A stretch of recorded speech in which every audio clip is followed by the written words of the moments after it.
welcome to the Feed to Succeed podcast. I'm Betsy Yelmgren, registered dietitian and pediatric nutrition expert, and I'm here today with my co-host. Hi everyone, it's Jen Caracosta, family and consumer sciences teacher and culinary coach. Hi Jen. How's it going? Peachy keen. I don't know that I believe that. Why? You hesitated. Okay. Well, you know what? I took a walk with, I'm not supposed to talk about Nate too much. I got to talk about Alyssa today. Okay. But I did take a walk with Nate today, and he was giving me some advice, so I'm going to take his advice. And he said I should make sure that when we get on our podcast that we remind people to visit our website.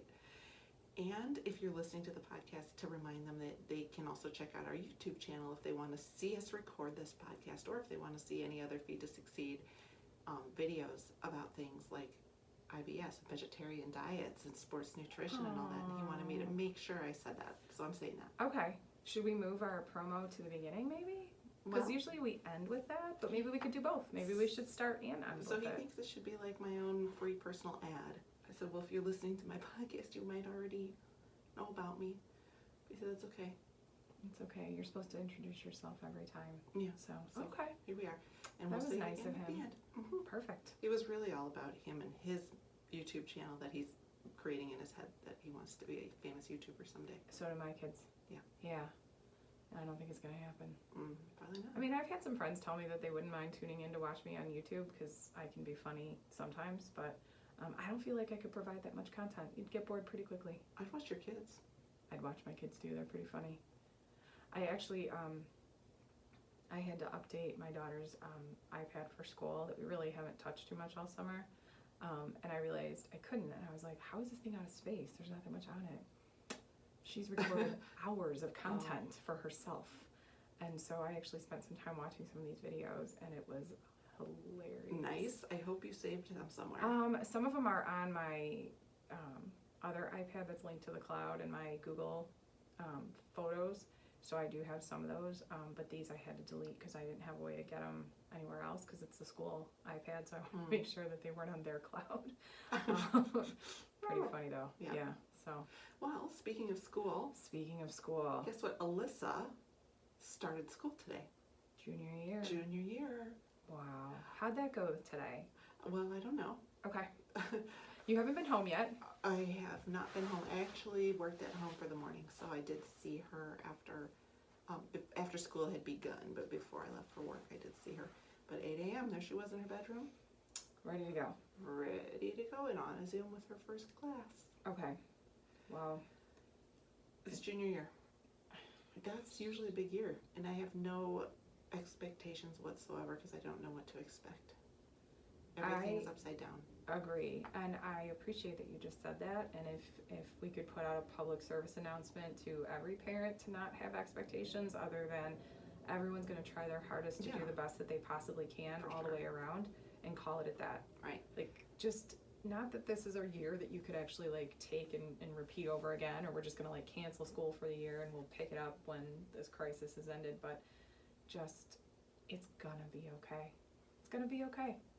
Maybe I keep just telling myself this so I don't lose my mind. Yeah. I was thinking about today how it was so much is going to change from this. Even if we get to a point where we feel safe-ish again, so much of society is evolving so rapidly. Oh, yeah. I've heard epidemiologists and virologists say, I don't know that I'll ever shake someone's hand again. I was like, no, but I mean, I guess. And will school forever now use some platform of virtual for some things? Probably. Will I always now? I will always use it for some things. Things are gonna, I don't know, it just like accelerated a lot of imminent technological advances. Yeah, it did. I agree. I think we had to flip on a dime to try to make this work. And I think that in May and June, if you ever thought that here's where we would be in August, with schools going back in this manner, I don't think anyone would have ever believed it or even maybe put money on it. But here we are, and here we are for the foreseeable future. You know, this isn't going away. And then you hear the doctors say, prepare for like an epic flu season as well. And I'm like, are you kidding me? Then we got like the killer hornets coming too. I mean, what's going on? But a thought occurred to me, how are we going to catch the flu if we're all socially distanced? There you go. In masks, so hopefully we won't. Good call. Good question. And back to, like, just not only that kind of, like, illness and Technological stuff. Yeah. Thank you. You're welcome. Like the ACT and the SAT. Are they going to do that? Right. It's junior year. Right. Usually this is your most stressful year. My kid's watching Zoom in her bedroom. Totally. Yeah. Inner J's. Yeah. I know. Uh-huh. I know. Yeah. And how do you do that? How do you do that with the integrity of a test? You know, I don't know. I don't know. Yeah. I don't know anything right now. Everything's moving. Moving. And yeah, mine are starting Monday, and Nate starts Monday as well. Does he? Yeah, he does. Just FYI. First day of school is Monday. Okay, good to know. Yeah, and my kids are going to be in person because that is what my work schedule, my work situation is essentially demanding. And I have a lot of mixed feelings about that. And I'm trying to explain to my kids how different school is going to look without essentially scaring them. You know, I want to be really honest about it, but I also don't want it to be that they're so freaked out to even have like an emotion or a reaction that would be bad, and I don't want them to feel like that. And like I said, I keep saying these three words in my head that I've been saying since last spring: patience, flexibility, and grace. And I know that the teachers are going to do their best to employ all of those, and I want our students and parents to do the same. So, yeah. This is my opinion. Okay.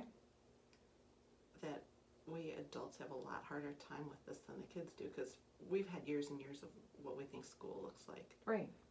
And they've had a couple, and so for them it's going to be like, well, it's a little different this year. For Emily, it's going to be like, I'm going to kindergarten, and this is the way it is. Yeah, right. You go to yeah, right. And even someone said that, like, oh my gosh, how bad would it be for the kindergartners? And I was like, they don't know any different. And they're going to be so happy to see some of their friends after months and months. Yes. And the class list for the second grade class was leaked yesterday, so I was excited to see the list. And some of Morgan's friends are in the class, which is great, and they're in person. And then the names of the teachers just came out for the kindergartners, and Emily has the teacher that Morgan had in kindergarten. That's nice. And I was like, am I reading this right? Because last year she taught third grade, so she must have come back to kindergarten. So I'm so excited. That is nice. So those things are very comforting. For sure. Knowing that we have a familiar face for Emily, and because Emily's met her at least a couple times, and Morgan's friends, and they've got each other, so that'll be good. Right. And Nate is going to be in 7th grade, learning remotely. Yes. Okay. Ready to go on Monday morning, I guess. Okay. So speaking of this is our topic for today. So I thought, everybody's heading back to school, and we're still in COVID, so let's talk about them both some more. So on Monday, your girls are going to school. Yep. Are you sending them with a lunch, or are they going to buy? No, I'm going to send them with a lunch. I listened to the town hall meeting on Monday when they were talking about lunches, how they were going to do it, and don't get me wrong, at some point they'll probably buy a lunch, but I guess I feel like in terms of what I would have control over, that would be it. So you mentioned in our podcast with Sarah Connolly your sanitation certification. Yes. Which I also had at one point, but mine's expired. But yours is up to date, and you teach it, so I know you have this stuff fresh in your mind. Yes, very. When you're thinking about the school lunch program and feeding these kids during the days of COVID, and you said maybe eventually they'll buy, but I'm packing Monday. Can you walk me through all of the possible thought processes that are happening for you? Oh my gosh, there's so many. Where would you like me to start? I'll start with water bottles and snacks. Okay. So obviously they have to have a water bottle, and the water bottle, they've got filling stations now. That was something they said. So obviously no kid would be drinking out of the fountain.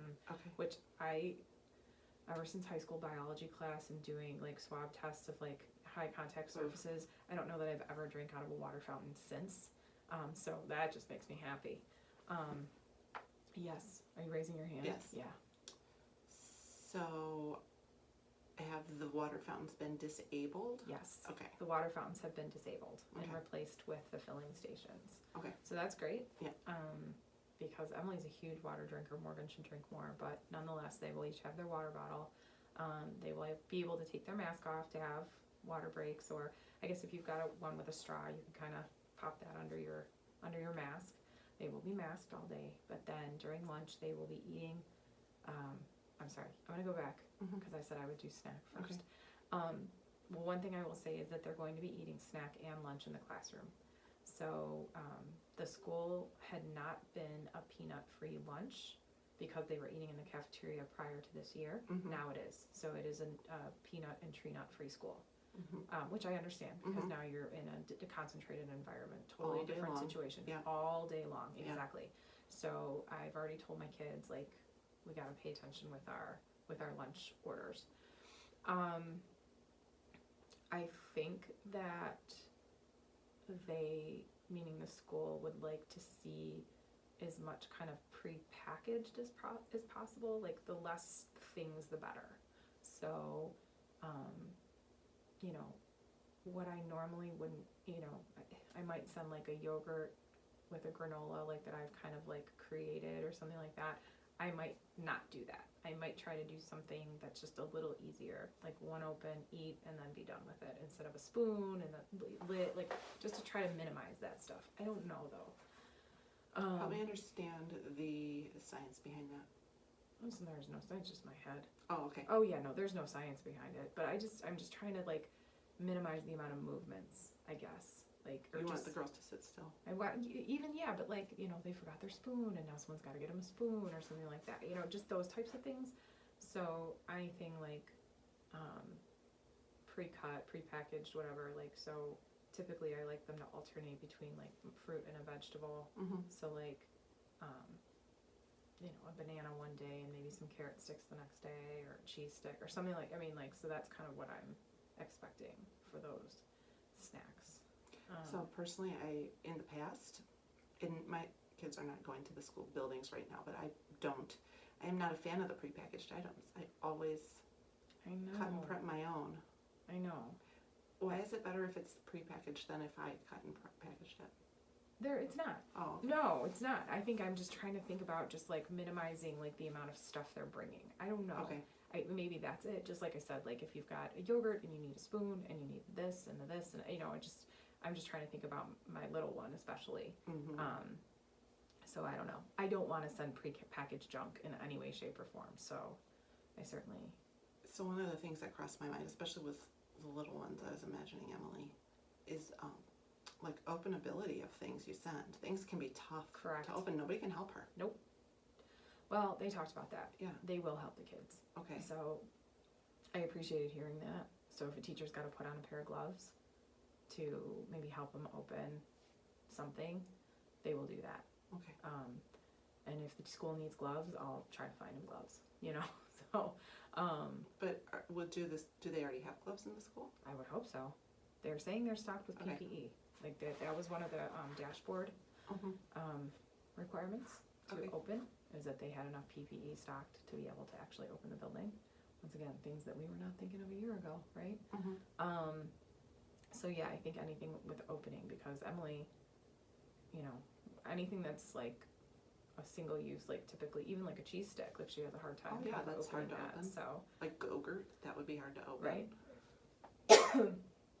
Yes, exactly. So I'm trying to think of anything that I might send that would be hard to open. I wouldn't want to send. Sometimes even like a bag of chips or pretzels or something can be tough. yeah, she depending on- can't. Yeah, she has a hard time getting those open, and I think, you know, these are the movements that I'm trying to think of. I gotta get some water here. Okay. I can't pause the video. Sorry. Okay. Okay.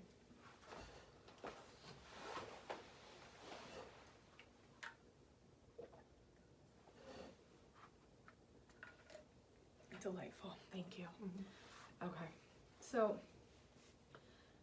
I'm a logistical thinker, Mm-hmm. and I keep thinking of every move that a kid makes from the Mm-hmm. time they walk into the school building until the time they leave. And in any other year, no one would even think much about that. Mm-hmm. But I'm thinking about it in the frame of my own kids. So if they're expected to get their stuff out of their backpacks and make sure that it's under their desk, what about if they forget to get that stuff out of their backpack? Can they go back to their cubby and get it? Mm-hmm. They talked about how they're spacing the cubbies out, bathroom breaks, water breaks, like all of those things. And then just even, washing their hands, like the amount of hand sanitizer they're using. I mean, just all of these things. So, there's a lot to think about. So Mm-hmm. I think the plan when they come into the classroom, I don't know that there's sinks in every room. I'm not sure that there are actually. I thought there were. At our building, I'm sure there's people who are listening who don't have that. Right, exactly. So I know like they're I think they're pumping in and like pumping out or whatever with the hand sanitizer. So I know they're talking about that like before snack time, before lunchtime, after snack, after lunch, they will do a hand washing. She also talked about they're kind of changing the times in the school day. So lunch might be earlier for some kids, and so they're gonna flip snack and do snack in the afternoon, which I was like, that makes a lot of sense because it's just also a full school day, which is Mm-hmm. Some schools have shortened their hours to not have lunch in the school or something like that. We're having lunch in the school.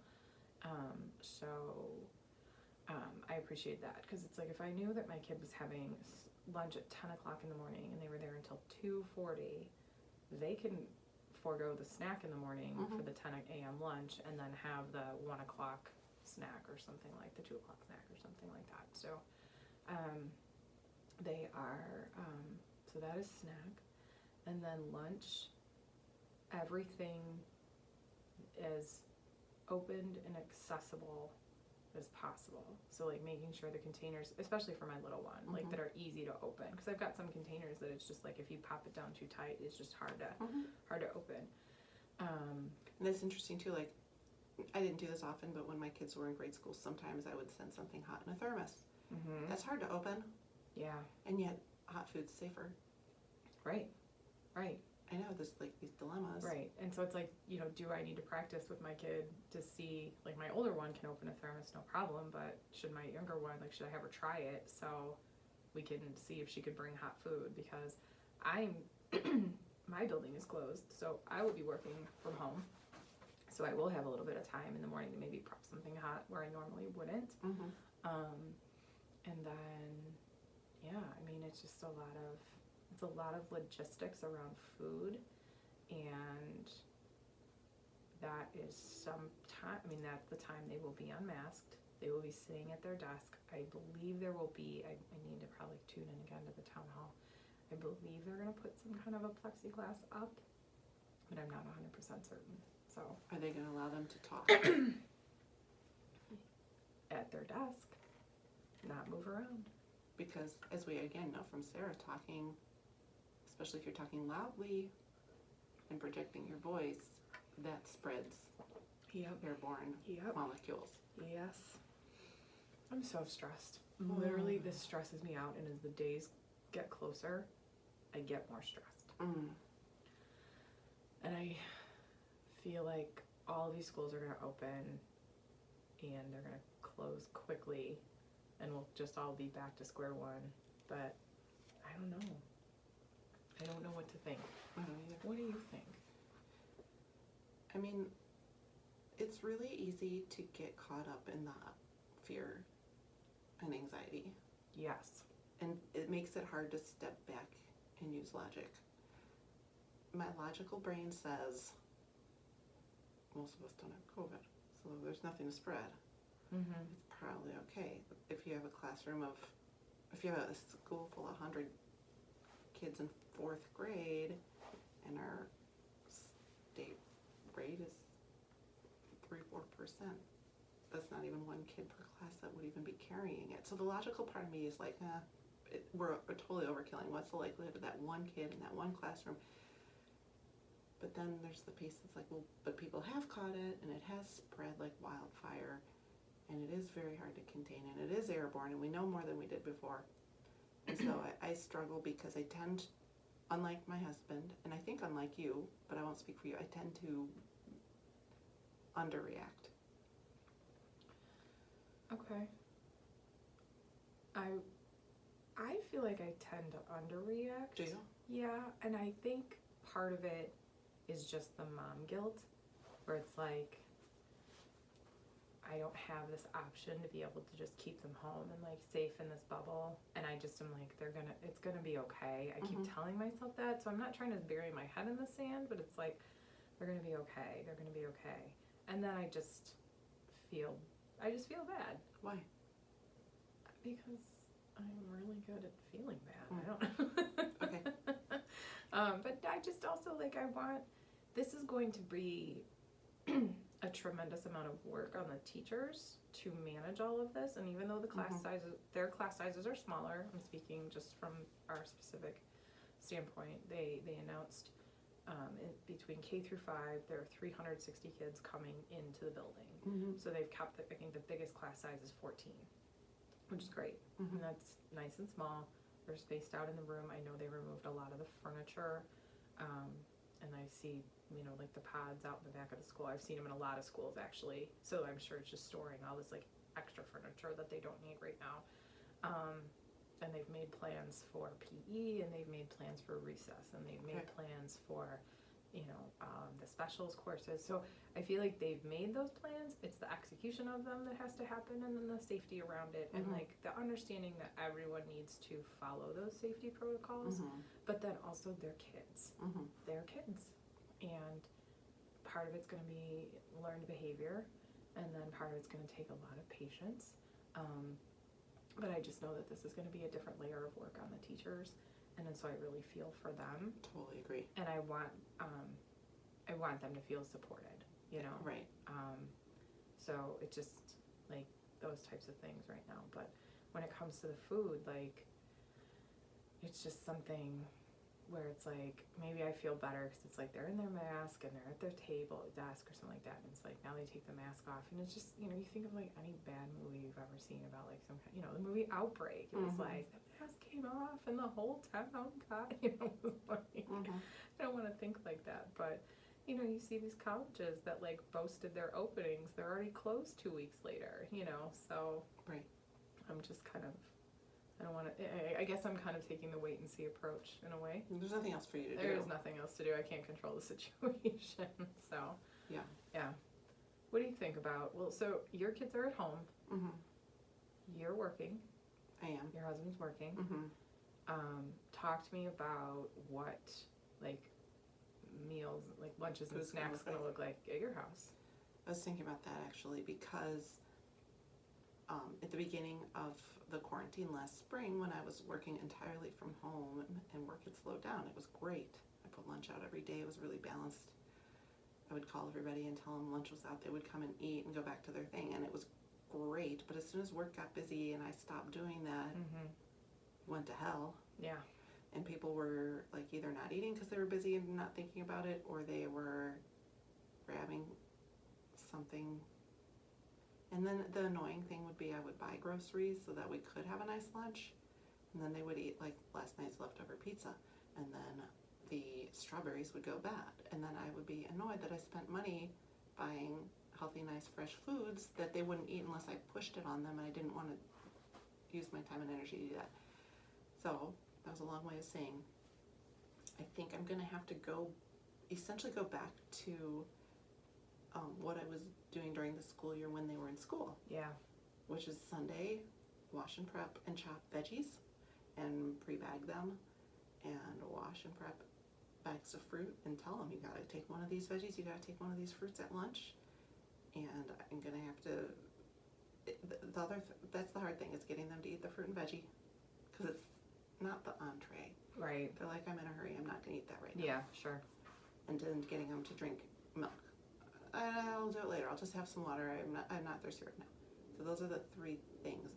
I have no doubt in my mind they'll eat some form of some entree, sandwich, leftover, whatever. Sure. But getting them to eat the fruit and the vegetable and to drink the milk requires intention that they don't have, and I do. Sure. So yeah. So that's kind of what I'm thinking. But I also, in full disclosure, am working out in my head that if the situation arises that there's not an adult available, that I'm going to adjust my work schedule and work back in the house again. Okay, to make yourself available. Yeah, I And be will home have and to monitor the situation. Yes, Yeah. because things Yeah. won't get done. And I know my mother, graciously, and not everybody has this, is willing to come and let me work in the office a couple days a week and stay there and just kind of be the homework and the food police. Oh, that was nice. Okay. And that's a benefit that we wouldn't have if the kids were in school, because then they would be potential disease carriers to my parents all the time. Right. And yeah, exactly. And that's something that we're dealing with, even with our staff. You know, we're going to be remote, but at some point we're going to be coming back in the building. So how does that look? And, you know. And then I'm sure the kids won't see. One set of grandparents is very conservative, and one set of grandparents is the opposite. But I know the conservative ones who are very COVID safe, we won't see them once school resumes in person. Right. Yeah. I know people are making those choices and distinctions, and I know it's sad. Mm-hmm. Yeah, it makes me sad, and I'm gonna have to think about that with my own family. Mm-hmm. You know, they are of the age that COVID would affect them greater, so I don't know. Yeah. But you know, with the food, we talked a little bit about packing lunches. Mm-hmm. I will say I was fairly impressed with what the plan is for hot lunches. Yeah, let's talk about that. You have to order them ahead of time, and they are pre-packaging them, sealing them, and the kid's name will be on them. So it's as much of a no-touch environment as possible. Where is that happening? Off-site. Okay, so they're bringing Mm-hmm. pre-trade plated meals. Yep. Quest Food Service. You would go online, order your days. I think there's probably 2 options, 3 options, or something like that. You order the days you want, you order your options, and then on that day, they're going to bring in like a whole tray full of the kids' food. Like a cart, like at the hospital? Like a cart, like at the Wheel the hospital. cart down the hallway and stop at the hospital rooms? Yep. And they'll have a few backups just in case Okay. for kids that forgot a lunch or forgot to order. They will always have a backup. But, you know, they're trying to do that contactless. Boy, is that tough. I mean, having worked in hospital food service for a lot of time with my training, boy, is that tough to get good quality food, and they're not even preparing it on site. They're bringing it from off site. Right, I know, which is another reason why I was like, and I will just make their lunches, because I'm impressed with this company, but I've also seen it done not for the elementary school, for our high school we have the same company, and I've seen it done on site. But for our high school, I mean, they're doing just grab and go. There's no food stations where they're prepping on site like they've done. So it'll be pre-packed also? Yep. You could grab it yourself? Yes. But there's touch points. Right, I know. I mean, I haven't even gotten at the logistics of my own school, but yeah, it's, I mean, they've had to flip all this in such a way. I know they're not serving breakfast. I know they're not serving the coffee bar. I think is going to be closed. At your school? At my school. How can they not serve breakfast? Aren't there kids who are entitled They'll to have a I think, breakfast? grab and go.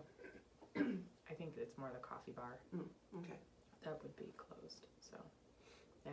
But I'm sorry, I toggled between the 2 schools there. But yeah, so it's a lot of logistics to think about when you're going to feed the kids. You know, what time, how are you going to do it safely? How are they going to clean up after themselves? It's hard when it's not a pandemic. It is hard when it's not a pandemic. But yeah, I mean, like, now you've got your school space, your workspace, your eating space. It's all in one place at one table. And there has to be a cleaning mechanism as well. So what I understand is that they're going to do lunch first for the grades, and then they'll go for recess and outside as much as they possibly can for as long, you know, in terms of like temperature, and then they'll come in and I think do the Clorox spray of the room, which is like the machine. While the kids are at recess? While the kids are at recess for 20 minutes. What happens when the weather's bad and they don't go out? I think they're going to have them in the gym. March around the school hallway 6 feet apart while somebody cleans the room? Something. They will be out of the room. So, Right. You know, it's like, I just wish we could hit the pause button. Yeah. Get everything fixed and then resume. Instead of have to go through all these hoops in the meantime to try and keep life going. I know. We should have invested in plexiglass, you know? Just saying. But yeah, no, right. I wish we could. How do you do that though? Right. How do you then just resume life expecting that everything you just put in place will work? So, and even just the dashboard. Every day I've got to health certify myself and certify my kids every day that we don't have any of these symptoms. And the Illinois Department of Public Health guidelines are pretty stringent. The new ones that just came out a week ago. So, it's a process. It really is. Wow. Yeah. Yes, wow. So what are you packing Monday? You know what? It's funny you say that. I need to grocery shop, but I gotta get their orders, and they're excited. Like, they're certainly excited for like packing their lunches, and they both got brand new lunch boxes. They're sparkly, and they've got unicorns on them, things like that. Beautiful. They got they each got a new water bottle. So we'll have to talk about that. But they like to, I like to pack lunches the night before. I don't want to do anything in the morning that I don't have to, or else it won't get done. Yeah. So we'll have to talk about what they want, but usually they do like some kind of a sandwich, ham sandwich, or we won't be doing PB&J. Speaking of that, when you said that before, this popped into my head. Yeah. So how about sunflower seed butter? Sure. I have this wonderful company, 88 Acres, who sends us samples. Okay. And I use them often because I have kids with peanut and nut allergies who may need either substitutes or calories. So I will give you some samples and you can try them. Oh, yeah. They're delicious. Okay. Oh my gosh, I'm sure my kids would love that, because that would be, as close to their peanut butter and jelly that they could get to. Yeah, and I'm not saying that 88 Acres is the only company who does these, but they have a big variety and they have different flavors. There's like a fall cinnamon one and a vanilla flavor. They're really good. I'm in. I'm all in. That sounds great. Okay. Yeah, so we'll do probably a sandwich, or, veggies and hummus, or, a fruit.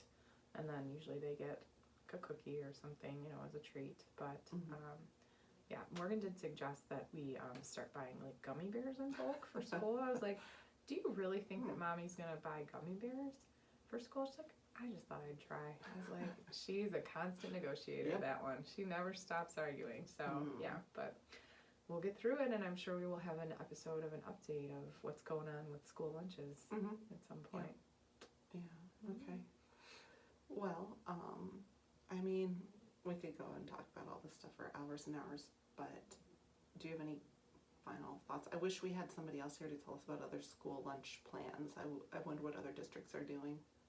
Oh yeah, I mean, we're speaking very specifically to a school district that is fairly well resourced, so I am confident that that is not something, that is everywhere, and as I've said before, COVID has certainly brought to the forefront the inequities in education as it relates to remote and pandemic learning. So I'm sure with food service this will be no different whatsoever. But no, I think just once again, patience, flexibility, and grace. We're gonna get through it, and it's gonna be super rocky, and it's gonna be difficult. And if everyone can just take a pause and remember that everyone is trying to do what's in the best interest of your children, as well as you, as a parent, do what you can.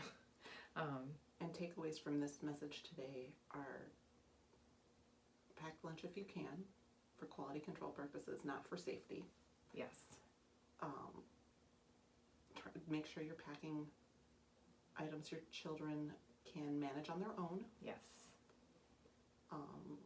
Try and keep it somewhat simple so that it doesn't need 1,000 parts and they're missing something they require to eat. Right. That someone all of a sudden has to produce for them. Don't forget about the healthy options. Just because something might look different doesn't mean you should stray from the options, the good healthy options that you should be giving your kids. And even like I said, going to now this is a peanut and tree nut free environment. Betsy just had a great option for how I can kind of still make it work. So that's good. Right. Well, thanks for all your insight today, teacher and culinary arts expert Jen. Yeah, I could can tell you about what I'm going to be doing for my class at some point. That's going to be an interesting one. Yeah, let's talk about that next episode maybe. Sounds good. All right. If you have enjoyed this podcast, we would love for you to rate and review us. And also, please go to the new website, feedtosucceed.com, and tune into all of our social media sites, Facebook, Instagram, and Twitter. And YouTube. And YouTube. There you go. That one's a shout out for Nate. And Alyssa, you're also important. Be well. Be well.